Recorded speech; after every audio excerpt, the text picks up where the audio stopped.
whenever a person is praying and he or she happens to sneeze, they may say Alhamdulillah even in the prayer. Outside the prayer, it's a must to say Alhamdulillah and to say it out loud.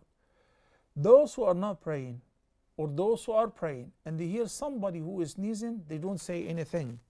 Why? Because they are not expecting him to say Yahdikum Allah wa aslih balakum.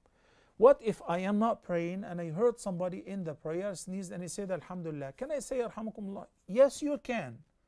But the person who's praying is not supposed to reply by saying Yahdikum Allah wa yuslih balakum, because the namaz or the salah, you're not supposed to say anything outside its adhkar.